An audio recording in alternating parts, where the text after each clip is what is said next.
తెలుసు, కథ అని తెలుసు, కథలన్నీ కంచికే చేరునని తెలుసు.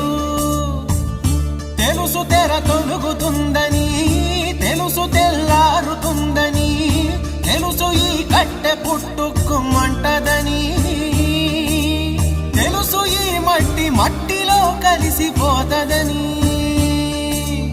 ఇన్ని తెలిసి ఇరకాటంలో పడిపోతావు ఎందుకని? మాయ